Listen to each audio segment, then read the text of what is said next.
그리스도 안에 있는 신자, 그리스도 안에서의 그런 구원을 받은 신자에게는요, 한 가지 그 이전에 그리스도를 몰랐을 때, 예수님을 몰랐을 때와는 다른 어떠한 현실을 이렇게 갖게 되는데요.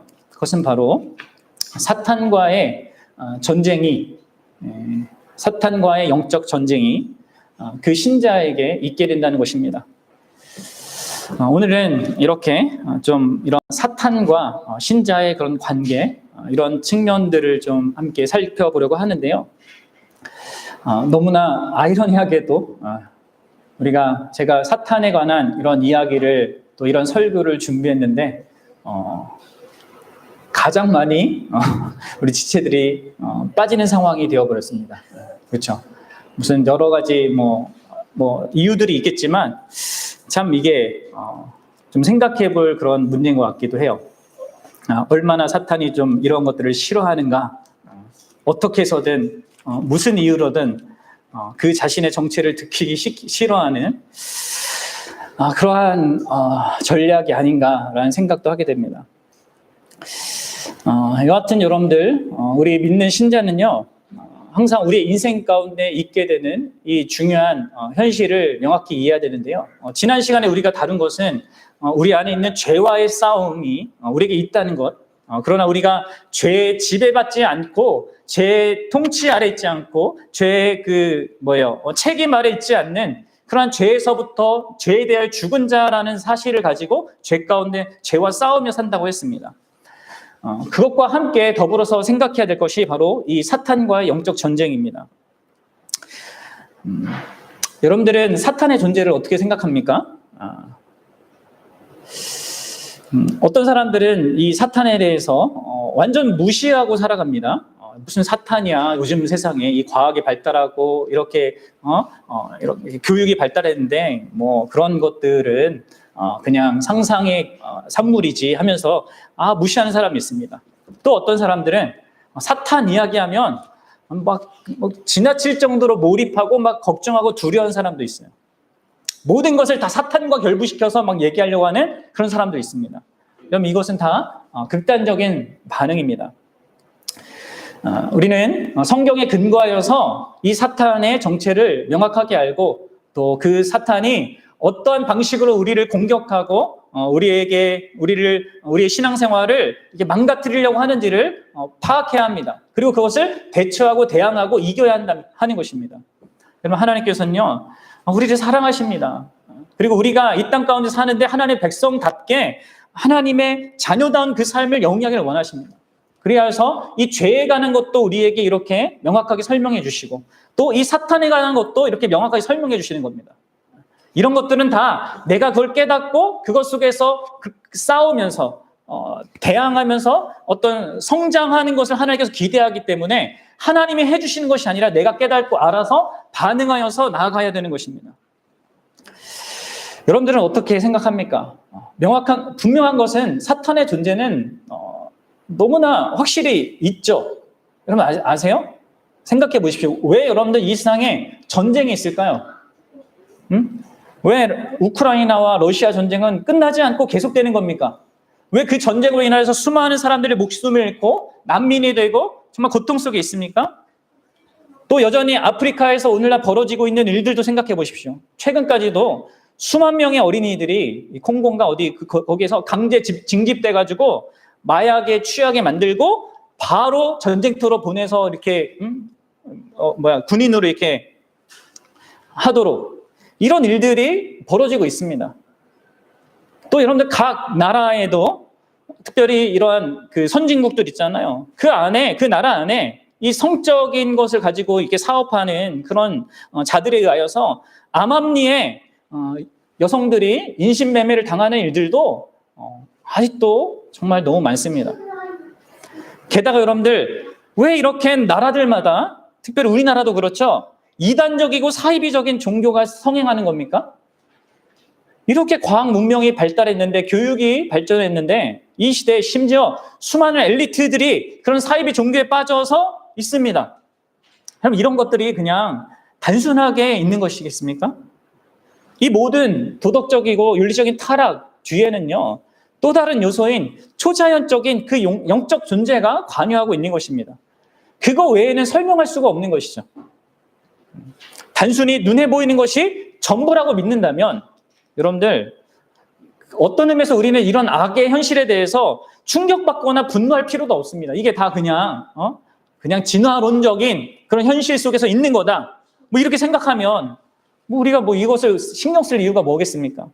그럼 여러분들 성경은 분명하게 이야기하고 있습니다. 이런 모든 악과 고통의 배후에 사탄과 그가 거느리는 악의 세력들이 역사하고 있다는 것이죠. 특히 여러분들 신약 성경은요, 이 사탄의 능력이 얼마나 강력한지를 충분히 인식하면서도 그 사탄이 하나님의 통치 아래에 있는 그런 존재라는 것으로 그렇게 바라보고 있습니다. 그래서 여러분들 우리는 앞서도 얘기했지만 사탄의 존재에 대해서 너무 무관심을 보여서도 안 되지만 또 이렇게 보여서도 안 되고 또 너무 깊이 몰입해가지고 지나치게 피해의식 속에서 그렇게 사탄을 두려워해서도 안 됩니다. 우리는 그리스도 안에서 밝히 드러난 온전한 이 계시의 빛 아래서 이 사탄의 존재와 역사를 바르게 이해해야 하는 거예요. 그래서 오늘 정말 이 다룰 것이 많지만 오늘 여러분들과 한 3가지 정도만 좀 다뤄보고자 합니다. 일단 여러분 사탄은요 믿지 않는 사람은 간섭하지 않습니다. 공격하지 않아요. 그렇죠? 왜냐하면 이미 자기 편이니까, 자기 수하에 있으니까. 사탄은 믿는 사람만 공격하거든요. 참으로 거듭난 사람만 공격하거든요. 그래서 우리가 알아야 될 게 있는데 첫 번째로는 이 모든 참된 신자에게는 이 영적인 사탄과 영적 싸움이 존재한다는 것입니다. 그래서 존재하는 영적 싸움의 본질이 뭔지, 주요한 특징이 뭔지를 좀 잠깐 살피고요. 두 번째로 이 사탄이 주로 어떤 전략으로 우리에게 접근하는지 이걸 살피고 마지막으로 그런 사탄의 전략에 대해서 우리가 어떻게 신자로서 그리스도 안에 있는 신자로서 대응해야 되는지 이 3가지 측면을 함께 살펴보도록 하겠습니다.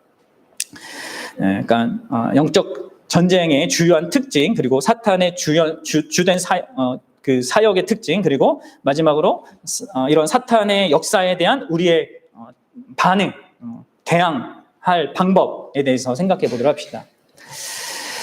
자, 여러분들 사탄과의 전쟁은요, 다시 한번 말씀드리지만 참된 신자에게 반드시 있게 되는 것입니다.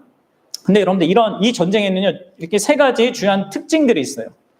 첫째로 이 전쟁은요, 치열한 싸움입니다. 치열한 싸움이에요. 빛에 속해 있는 세력과 어둠에 속해 있는 세력 사이에 충돌하는 싸움입니다.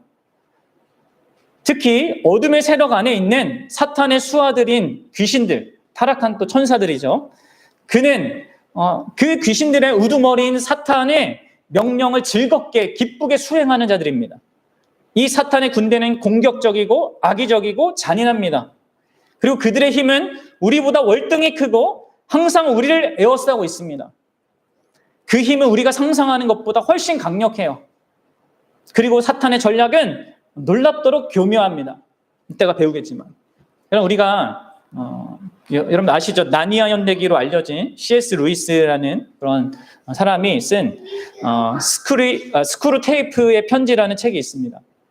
그 책은 삼촌 악마가 조카 악마에게 어떻게 믿는 신자를 유혹하여 비참한 신앙생활을, 비참한 삶을 영위하게 하는지에 대한 조언을 편지 형식으로 표현한 그런 책이에요. 총 31개의 그런 편지가 그 안에 있는데 각각의 편지마다 삼촌 악마가 아주 교묘한 전략을 조카 악마에게 제시해 주는 겁니다. 그리고 여러분들 기회가 되면 진짜 꼭 읽어봤으면 좋겠어요.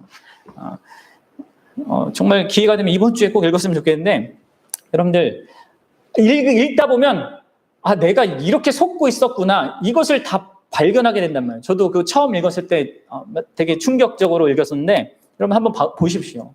진짜 사탄이 얼마나 교묘한지, 내가 어떻게 속고 있는지, 그래서 내가 이런 상태에 있구나 그걸 통해서 본단 말이에요. 여러분 사탄은 그렇게 교묘한 겁니다. 거긴 31가지만 나왔지만 더 많죠. 때때로 여러분들 사탄은요, 우리 한가운데 있는데도 불구하고 우리는 그를 잘 분간하지도 못해요. 왜냐하면 사탄은 스스로를 광명의 천사로도 가장하기 때문에 그렇습니다. 여러분들 베드로 사도를 생각해 보십시오. 베드로는 언제나 예수님 옆에 있었죠. 그분을 따라다닌 수제자였습니다. 제자들 중에 제자였습니다. 그런데 어떻게 해요? 그가 순간적으로 사탄의 생각에 지배를 당합니다. 그리하여서 예수님의 그 십자가 사역의 길을 가로막죠. 예수님이 내가 이제 십자가를 져야겠다 하니까 어떻게 합니까? 아닙니다. 예수님, 그런 일을 예수님께 일어날 수 없습니다. 라고 하자 예수님이 뭐라고 반응해요? 사탄아, 내 뒤로 물러가라. 엄청나게 꾸지람을 듣지 않습니까? 그럼 보십시오. 예수님 옆에 있는 제자 베드로에게도 이 사탄이 관여하여서 이러한 것을 갖게 했단 말이에요. 여러분들, 그리고 떠났습니까, 사탄이? 떠나지 않았죠.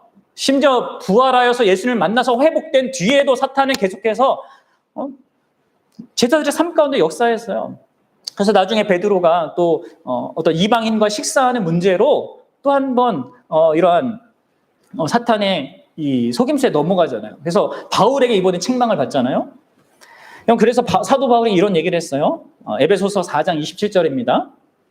읽어보겠습니다. 시작. 마귀에게 틈을 주지 말라. 여러분, 이 전쟁이 여러분들 항상 벌어지고 있는 것입니다.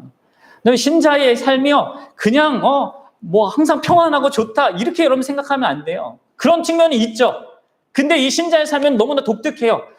마음 안에 하나님께서 주시는 평강과 기쁨이 있는데 그럼에도 불구하고 또 그 안에는요, 치열한 전투도 있는 것입니다. 이게 있어야 되는 거예요. 이 두 가지를 함께 갖고 있는 거예요. 신자의 삶은 그렇습니다. 사탄과의 싸움은요, 이 영적 싸움은요, 치열한 전쟁이라는 거예요. 여러분 기억해야 합니다.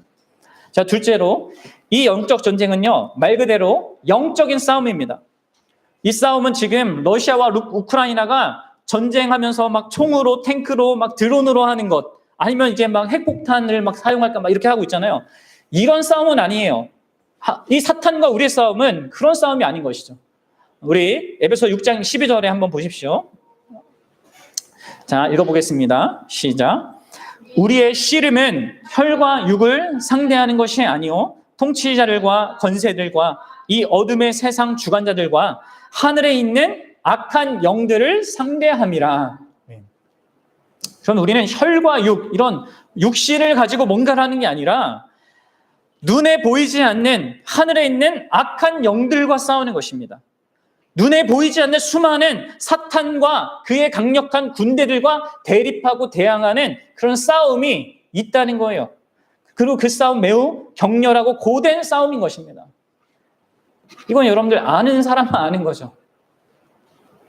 때로는 여러분 사탄이 어둠의 재앙처럼 다가와서 우리를 두렵게 만들기도 하고요. 때로는 빛의 천사로 그렇게 자기를 위장해서 우리를 유혹합니다. 그래서 여러분 이것은요, 영적인 싸움인데요. 이 영적인 싸움의 본질은 뭐냐면 한마디로 진리에 대한 싸움이에요. 진리에 대한 싸움. 영적이라고 하면 제가 뭐라고 했습니까? 성경에서 주로 영적이라고 하면 그것은 성령 하나님과 관련 있는 용어라고 했죠. 여러분 성령님께서 하는 일은 뭐예요? 우리를 진리 가운데로 인도하시는 것입니다. 근데 반면에 사탄은 어떻게 해요? 그 진리가 아닌 비진리 가운데로 우리를 인도하죠. 그래서 여러분들 사탄과의 전쟁은요, 성령의 도우심 가운데 치러야 하는 영적 전쟁, 곧 그 성령의 도우심 가운데 진리를 향해서 나아가야 하는 그런 싸움이라는 거예요. 내가 뭐 육신적으로나 어떤 무슨 기도라는 어떤 이 수단을 통하여서 사탄과 치고받고 하는 것이 아니라 성령의 인도하심을 따라서 진리를 향해 갈지 아니면 사탄의 유혹을 따라 압박을 따라서 이 비진리를 향해 갈지에 대한 싸움이라는 거예요. 이런 영적인 싸움이다. 이것을 기억하십시오. 자, 그리고 세 번째로 이 영적 전쟁은요, 필연적인 싸움입니다. 필연적인 싸움.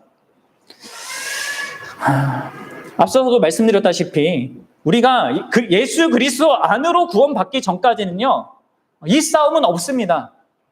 왜요? 모든 사람은 다 이미 사탄의 지배 아래 있기 때문에 그렇습니다. 그래서 이 모든 사람들은요, 그가 시키는 대로만 합니다. 왜요? 사탄이 요구하는 게 그 안에 있는 죄와 너무나 찰떡궁합이거든요.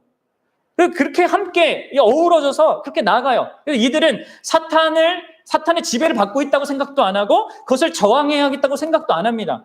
그래서 그렇게 싸움이 없는 거예요. 그것을 여러분 골로새서 1장 13절에서 이렇게 얘기합니다. 한번 보겠습니다. 시작. 그가 우리를 흑암의 권세에서 건져내사, 하나님이여 우리를 흑암의 권세, 사단의 권세에서 건져낸 것입니다. 그리하여서 어떻게 돼요? 그의 사랑의 아들의 나라로 옮기셨다. 그의 사랑의 아들, 바로 예수 그리스도의 나라로 우리를 옮기셨습니다. 그러기 때문에 그렇게 이제 나라가 바뀌어졌기 때문에 싸움이 시작되는 것이죠. 이것을요, 에베소서에서는요, 에베소서 2장에서는 이렇게 표현하는데 이것도 한번 봅시다. 읽어봅시다. 시작. 그는 허물과 죄로 죽었던 너희를 살리셨다. 일단 죄와 관련돼서도 얘기하고 있죠. 이 죄와 사탄의 이렇게 결속적인 어떤 이런 연결성이 있는 것을 좀 인식을 하셔야 돼요. 2절 봅시다. 시작. 그때에 너희는 이 그때에는 예수님을 몰랐을 때, 죄 속에 죽었을 때입니다. 뭐예요? 그때에는 시작. 그때에는 너희가 그 가운데 행하여 이 세상 풍조를 따르고 공중의 권세 잡은 자를 따랐으니 곧 지금 불순종의 아들들 가운데서 역사하는 영이라. 여러분, 모든 사람들이 다 이런 상태에 있습니다. 예수님을 진정으로 믿기 전에는요, 다 이렇게 불순종 아들 가운데 역사하는 그 영 아래 지배를 받고 있는 것이죠. 자, 3절 보십시오. 전에는 우리도 다 그 가운데서 우리의 육체의 욕심을 따라 지내며 육체와 마음에 원하는 것을 하여서 다른 이들과 같이 본질상 진노의 자녀였다. 그렇죠? 그럼 예수님을 믿기 전에는요, 예수님의 은혜로 구원을 받아서 그분의 나라 안에 들어가기 전까지는요, 이렇게 그 사탄의 지배 아래에 있는 것입니다. 여기 특별히 이 1, 2, 3절에는 우리 거기서 거듭나서 이런 새의 그 나라에 들어간 사람들에게 있게 되는 세 가지 주적도 나오고죠. 네, 이 사탄뿐만 아니라 이제 우리 죄랑 싸우게 되고 또 세상하고도 싸우게 됩니다. 우리가 평생 싸워야 될 이 세 가지 대적입니다. 원수들이죠. 근데 이제 우리가 여기 사탄을 주목하는 거예요, 지금. 자, 여러분들 이제 구원받는 신자는 이 사탄의 나라에서 벗어나 예수 그리스도의 나라에 들어간 자이기 때문에 이 사탄은 이 참된 신자가 된 자를 증오하게 됩니다. 왜냐하면 그 구원받은 자가 이제 그리스도의 생명, 그리스도의 형상을 지니고 있고 이제 자기 죄에 대해서 저항하고 대항하고 이길 수 있고 한때는 자기의 종이었는데 이제 자유를 가졌기 때문입니다. 그리고 결정적으로 사탄이 우리를 미워하는 이유는 그리스도께서 우리 안에 계시고 우리가 그분을 사랑하기 때문입니다. 그게 그 사탄이 제일 싫어하는 거거든요. 그래서 여러분들 참된 신자라면 누구나 성경이 말하는 이 영적 싸움에 참여하게 되는 거예요. 그리고 여러분 이 필연적인 영적 전쟁은요, 신자가 죽는 순간까지 계속됩니다.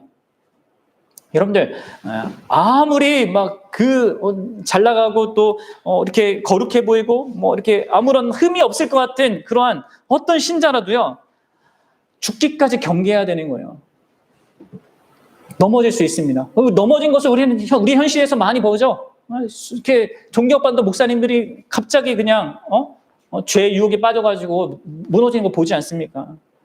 그래서 우리는 이걸 반드시 기억해. 초신자 때만 경험하는 게 아니에요. 살아가는 모든 순간에 우리 이런 영적 전투에 필연적인 영적 전투 아래 있고요. 심지어 죽는 순간까지 그렇다는 거죠. 그래서 여러분들 어떤 의미에서 내가 영적 전쟁에 참여하고 있느냐 아니냐를 가지고도 내가 진짜 참 신자인가 아닌가를 확인해 볼 수 있습니다. 그러면 J.C. 라일이라는 이런 우리 믿음의 선배는 이렇게 얘기했어요. 한번 들어보세요. 여러분은 마음속에서 영적인 투쟁을 발견합니까? 당신 안에서 두 가지 원칙이 지배권을 놓고 다투는 것을 의식하고 있습니까? 내면의 사람에게서 전쟁이 일어난 것을 느끼십니까? 그렇다면 하나님께 감사합시다. 그것은 좋은 징조입니다. 그것은 성화의 위대한 역사가 일어나고 있다는 강력한 증거입니다. 모든 참된 성도는 군인입니다. 진정한 그리스도인은 내면의 평화만큼이나 내면의 전쟁을 통해서 알 수 있습니다.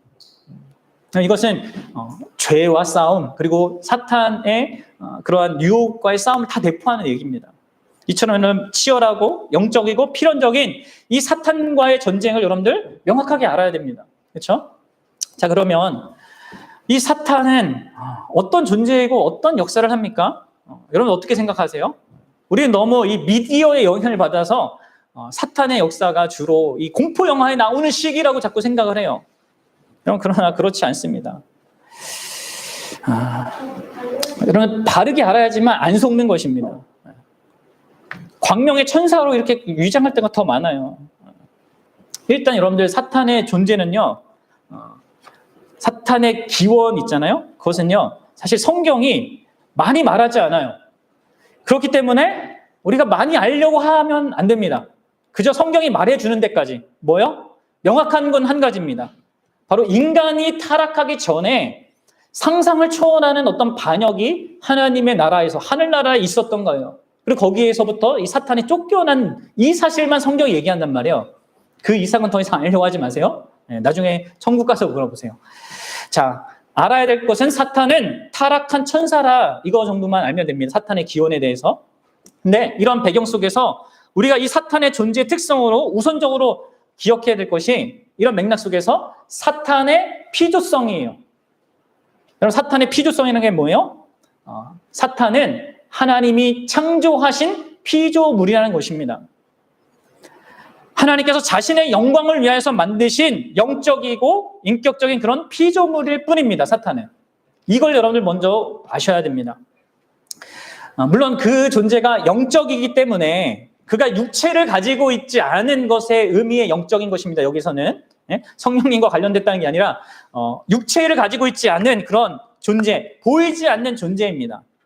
그리고 인격적인 존재거든요. 다시 말해서 생각하고 감정을 느끼고 어떤 것을 뜻을 가지고 행동한다는 거예요. 그리고 그것을 말로 표현하죠. 욥기 보면 하나님과 사탄이 대화를 하잖아요. 그렇죠?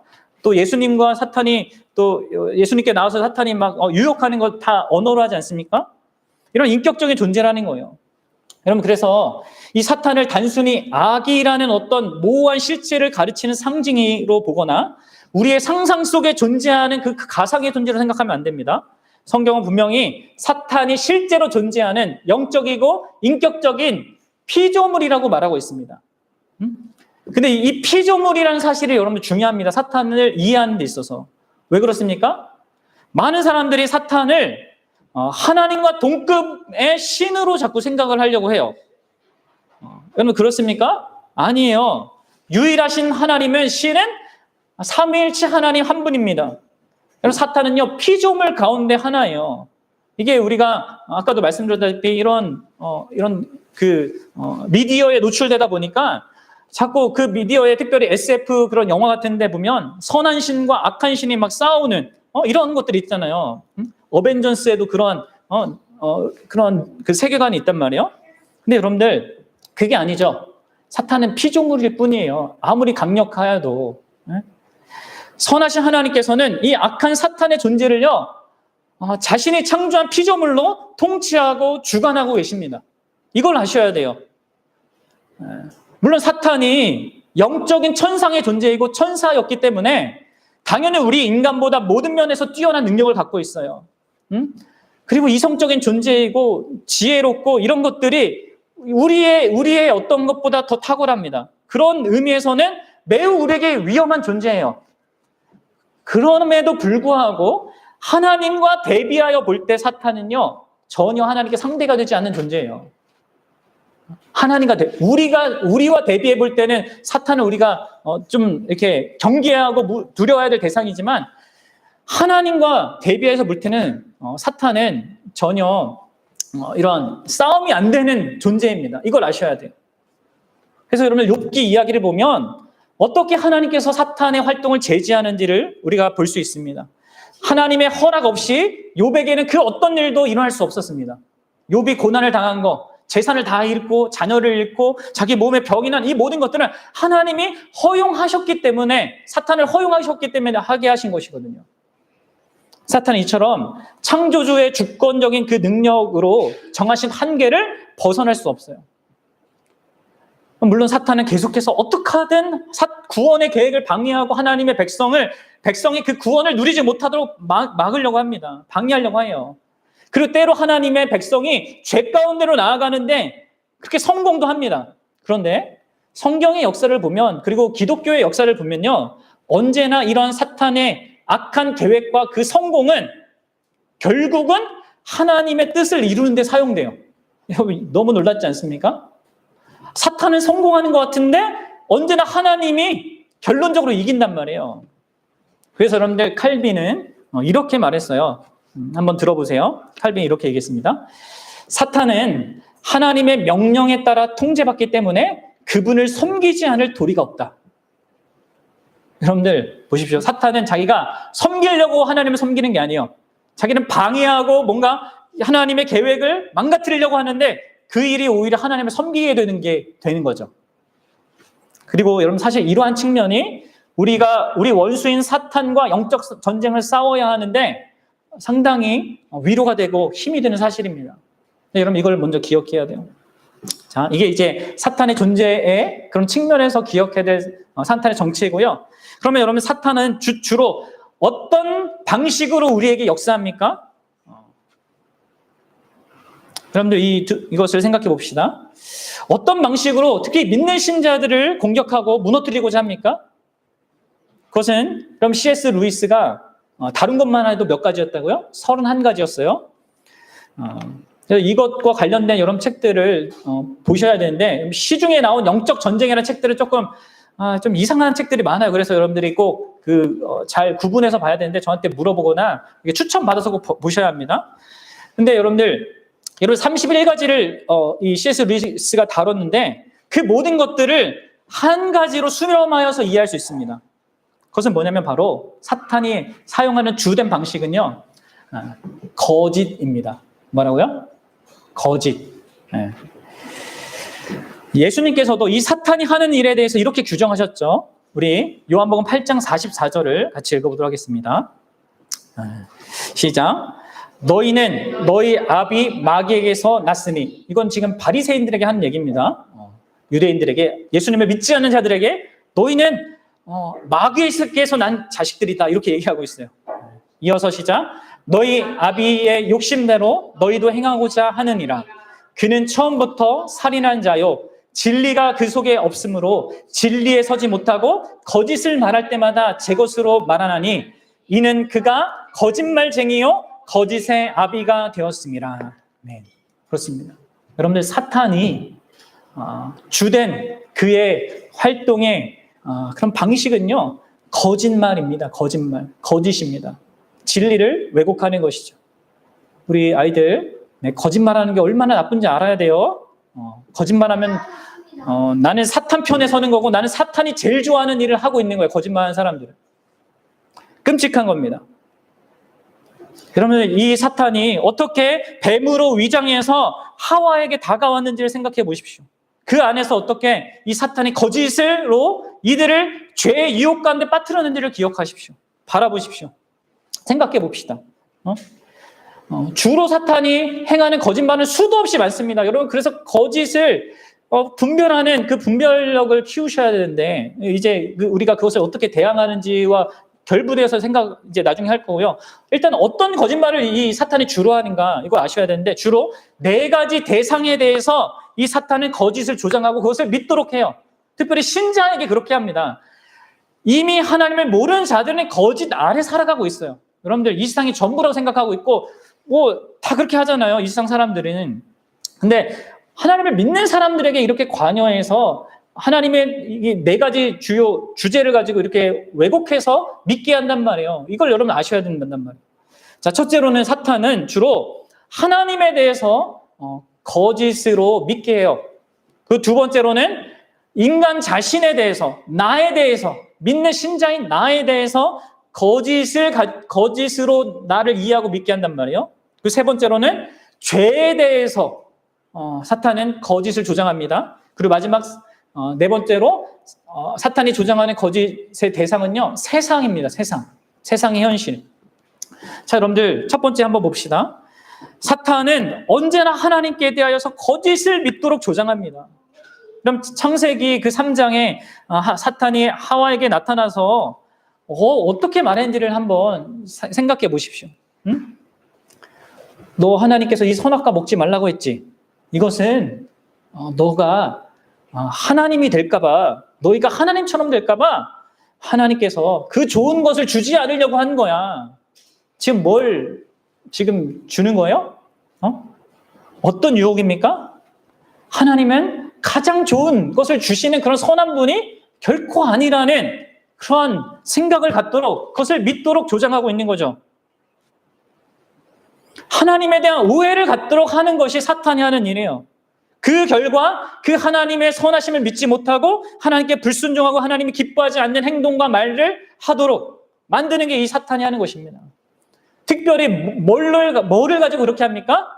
하나님의 진리를 가지고 자기 자신을 드러내는 그 하나님의 진리를 왜곡시켜서 하는 것입니다. 여러분들, 특별히 여러분들 하나님의 말씀을 듣고 있을 때 여러분 더 주의하셔야 됩니다. 특별히 우리가 요즘에 에스겔을 통독하고 있는데 우리가 지난주 수요일 날 수요 모임 때 봤습니다. 이 백성들 가운데 이 회개하지 않는 자들, 그리고 하나님의 징계를 두려워하지 않는 자들이 그렇게 하고 있는 이유가 뭔지 아세요? 하나님이 심판하겠다, 빨리 회개하라 이렇게 하는데 그런 걸 걱정도 안 하고 두려워하지도 않고요. 오히려 하나님께서 너희들 징계 받아서 바벨론으로 끌려가라 이렇게 얘기했는데도 우리는 그런 징계 안 받을 거라고, 우리는 이곳에 하나님의 약속해 준 이 땅에 머물 거라고 이렇게 얘기를 해요. 왜 이들이 이렇게 하고 있습니까? 그것은 그들이 자기가 듣고 싶은 하나님의 말씀 가운데 자기가 듣고 싶은 것만 듣고 있기 때문에 그렇습니다. 이게 여러분 사탄이 우리를 유혹하는 거예요. 우리를 속이는 겁니다. 하나님을 속이는 겁니다. 내가 듣고 싶은 것만 듣게 하고 하나님이 말씀하시는 그 의도를 듣지 못하게 하는 거죠. 여러분들, 그래서 이 사탄이 하나님의 은혜와 사랑을 왜곡해서 믿게 하는 거예요. 하나님의 은혜가 풍성하고 그분의 사랑이 풍성하기 때문에 너희들 죄를 져도 하나님 괜찮게 여기실 거야. 그분과 관계를 소홀히 여겨도 괜찮아. 그런 거 크게 고민할 필요가 없어. 그렇게 속삭이는 것이죠. 하나님의 은혜가 크니까 하나님의 공의 같은 것은 생각할 필요가 없어 라고 말하는 것입니다. 하나님에 대한 어떤 한 측면들을 잘못 이해하고 받아들여서 결국 왜곡된 신앙생활을 하게 만드는 게 사탄인 거예요. 그리고 얼마나 많은 신자들이 여기에 속아서 이렇게 신앙생활에서 실패하고 뒷걸음치를 치고 있는지 모르십니다. 그럼 보셔야 됩니다. 이런 사탄의 책략을, 거짓을 분별하셔야 됩니다. 그럼 둘째로 사탄은요, 인간 자신에 대해서, 타인에 대해서도 거짓을 믿도록 조장해요. 사탄이 하와에게 뭐라고 얘기했습니까? 너는 하나님처럼 될 수 있어. 그것을 인간이 받아들이려고 했어요. 뭐예요? 인간이 하나님처럼 될 수 있다라는 기대, 바람, 이걸 갖게 했단 말이에요.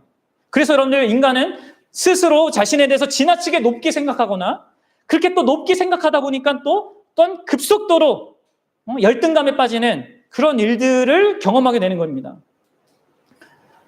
이게 다 사탄이 갖게 하는 겁니다.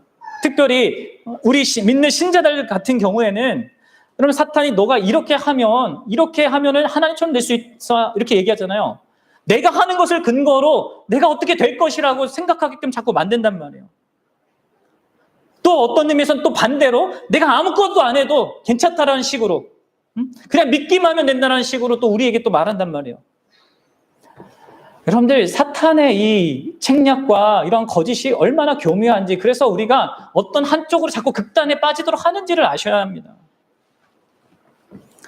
복음과 율법을 구분하지 못하게 하고 믿음과 행위와 관계를 올바르게 알지 못하도록 만드는 일을 해서 우리를 자꾸 이렇게 침체된 신자로 살게끔 만든단 말이에요. 그리고 이것과 연결되어서 사탄이 하는 일이, 특별히 신자에게 하는 일이요, 죄에 대해서 거짓을 조장하는 겁니다. 창세기 3장을 그 사탄이 하와를 유혹한 그 사건을 여러분 잘 생각해 보면 분명하죠. 어떻게 했습니까?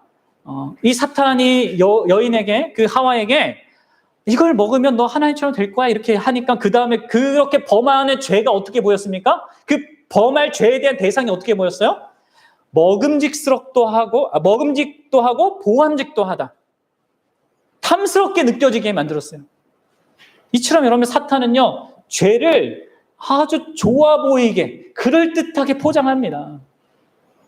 교만한 것을 자존감이라고 생각하게 하고, 탐욕을 부리는 것을 비전과 야망이라고 생각하게 하고, 술 취하는 것을 그냥 뭐 그 푸는 거라 생각하거나 아니면 다른 사람과 우정을 나누는 거다 이런 식으로 생각하게 만든단 말이에요. 또 죄를 범하는 것도 별것 아닌 것처럼 여기게 조장해요. 죄를 짓는 것은 그냥 그다지 문제가 아니다. 그렇게 여기게끔 만드는 것이죠. 또 죄의 결과도 어때요? 죄의 결과도 하나님이 말씀하신 것과 다르다. 하나님은 반드시 죽는다고 했는데 사탄은 어떻게 얘기해요? 결코 죽지 아니하리라 이렇게 얘기합니다. 죄의 결과는 그렇게 무서운 것도 아니야. 문제 안 돼. 이게 사탄이 하는 거예요. 이 죄에 대한 거짓을 주장하는 것이죠. 여러분들, 이 아담과 하와가 이런 사탄의 수법에 넘어가서 과일 한 조각과 낙원 전체를 맞바꾸게 됐다는 것을 기억하십시오.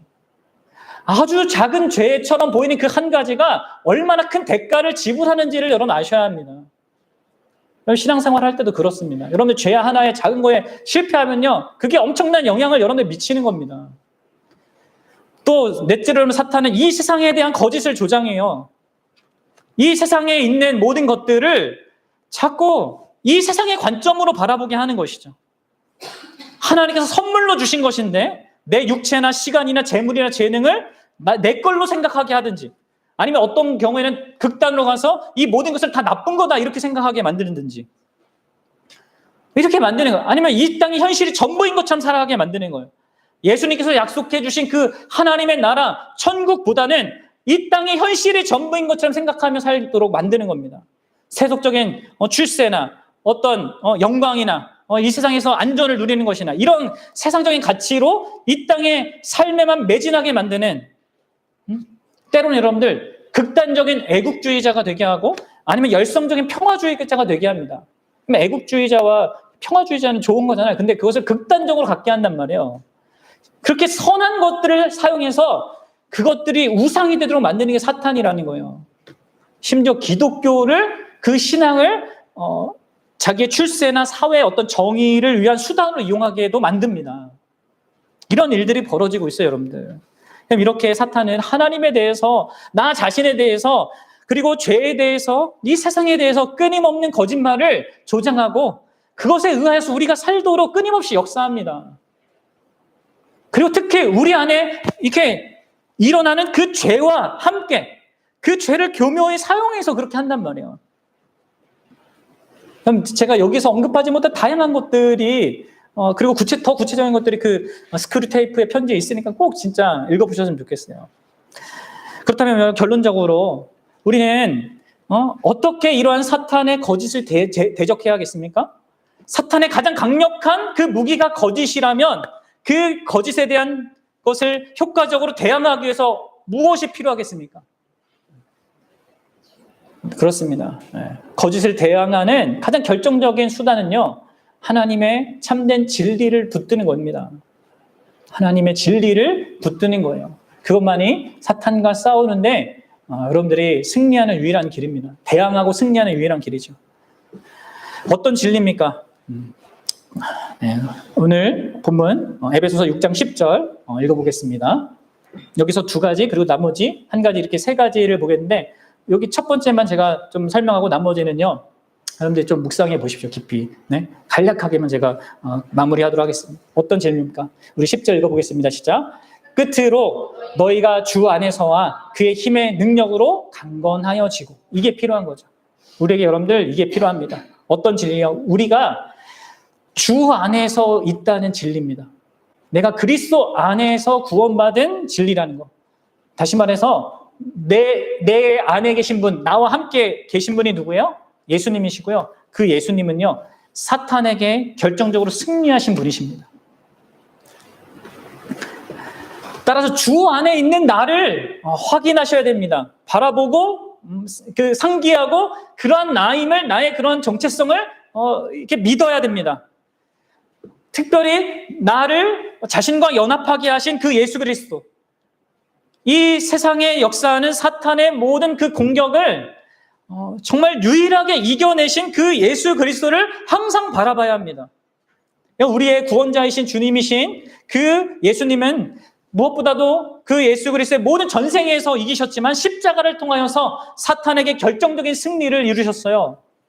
그리고 이 사실을, 이 사탄과 싸우는 데 있어서 우리가 결정적으로 붙들어야 될 진리입니다. 나와 연합된 그 예수님께서 십자가에서 사탄을 결정적으로 이기셨다. 이것을 여러분 붙들어야 해요. 여러분 골로새서 2장 15절에 이렇게 얘기합니다. 한번 읽어보겠습니다. 시작. 통치자들과 권세들을 무력하여 드러내어 구경거리로 삼으시고 십자가로 그들을 이기셨느니라. 여기서 통치자들과 권세자들은 이 사탄과 사탄의 세력들을 말하는 거예요. 그들을 십자가로 이기셨어요. 이것을 여러분들 먼저 믿어야 합니다. 언제나 기독교 신앙은요, 하는 것보다 믿는 것이 먼저예요. 예수님의 승리가 나의 승리가 되었음을 믿는 것이 먼저입니다. 그럼 이게 승리가 먼저 주어지는 거예요. 예수님을 믿어서 그분과 연합된 관계에 있는 자에게는 그 예수님의 승리가 나의 승리도 되는 겁니다. 우리는 사탄과 싸우는데 먼저 승리를 소유하고 시작하는 이 싸움을 갖는 것입니다. 그래서 여러분 때로 사탄의 이런 공격과 거짓에 의하여서 종종 패할 수 있어도 여러분 결정적인 싸움은요 이미 끝났고 완전한 승리가 보장되어 있는 싸움을 우리가 한다는 거예요. 이것을 여러분들 알고 먼저 믿어야 됩니다. 이것은 마치 우리 안에 죄와의 싸움하고도 비슷한 거예요. 지난 시간 말씀드렸던 합법적이고 공식적인 이 죄의 지배가 없잖아요. 마찬가지예요. 이제 합법적이고 공식적으로 사탄이 우리를 지배하지 못합니다. 왜냐하면 우리는 그의 사랑하는 아들이신 예수님의 나라에 옮겨진 자이기 때문에. 그래서 여러분들 사탄과의 싸움도 근본적으로 내가 십자가로 사탄을 이기신 그 예수님의 승리를 함께 공유하는 것 가운데 하는 싸움이라는 것을 꼭 기억하셔야 돼요. 그런 믿음으로 무장할 때 그럼 사탄을 대적할 수 있어요. 근데 여러분들 여기서 한 가지 좀 생각해 봐야죠. 예수님이 십자가로 사탄을 이기셨다는 것이 무슨 말일까요? 예수님이 십자가로 사탄을 이기셨다. 그럼 예수님이 십자가에서 사탄과 뭐 치고받고 하셨습니까? 아니죠. 우리는 아까도 말했다시피 하나님의 존재와 사탄의 존재가 막 치고받는 영적으로 뭔가 막 이렇게 육박전을 치른 걸로 생각하면 안 됩니다. 그럼 예수님의 승리는요, 무슨 승리냐면 하나님의 그 진리를, 하나님의 그 어떠하심을 이 세상 가운데 명명백백히 드러냈다는 의미에서의 승리인 거예요. 여러분, 예수님은 십자가에서 이 사탄의 거짓을, 하나님에 대한 사탄의 그 거짓을 깨트린 겁니다.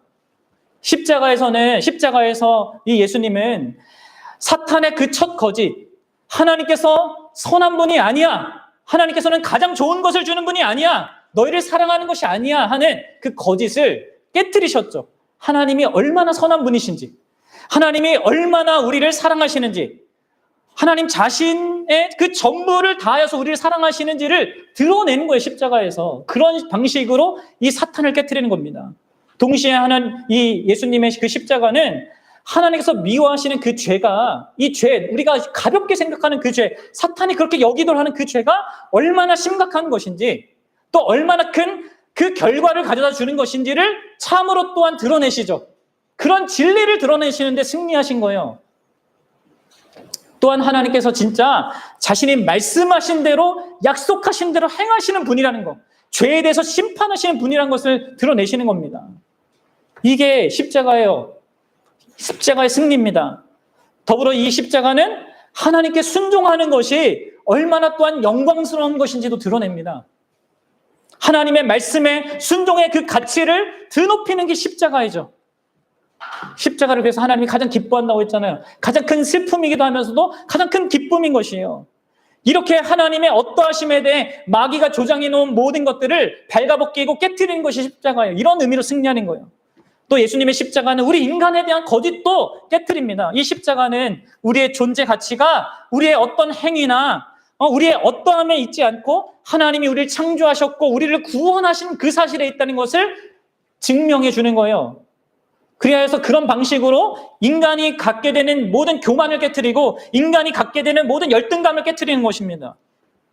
오직 하나님이 예수 그리스도를 통하여서 한 일을 근거로 나를 보도록, 나를 인식하고 나의 정체성을 규정하도록 만드는 게 여러분 십자가예요.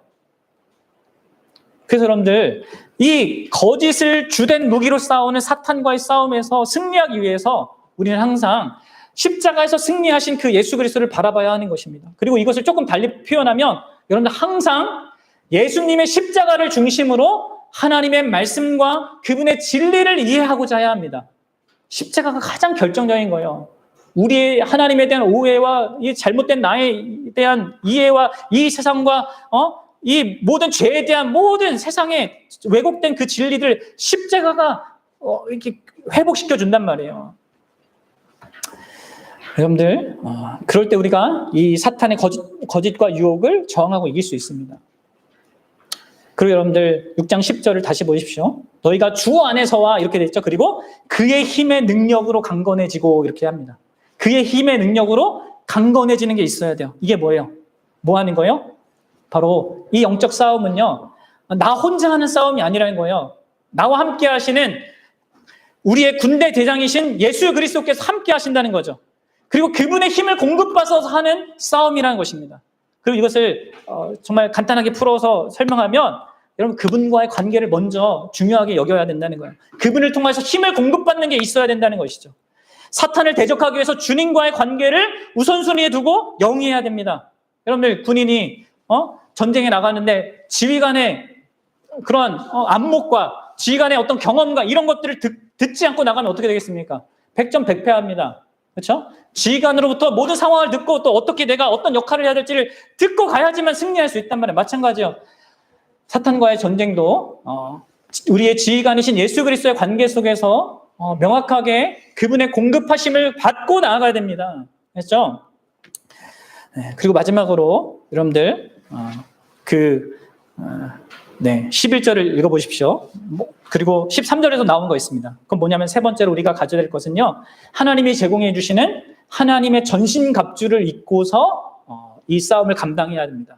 사실 이 전신갑주에 대한 이 설명도 나중에 우리가 에베소서 강의하면 하겠지만, 결국 여러분 이 하나님의 전신갑주, 이것을 입고 싸워야 되는데, 이게 뭐냐면 한마디로 요약하면요, 그리스도 안에 있는 나의 정체성이에요. 그것을 가지고요 나아가는 것입니다. 그렇게 이 마귀의 다양한 관계를 대적하고자 하는 결심을 갖고 그렇게 살아가야 하는 것이에요. 사랑하는 여러분, 이런 것들을 가지고 우리가 이 대적과 이 원수 마귀와 싸우는 그런 자들이 되어야 하고, 그런 것 속에서 우리가 승리를 영위하고 누릴 수 있다는 것을 아시기 바랍니다. 여러분들,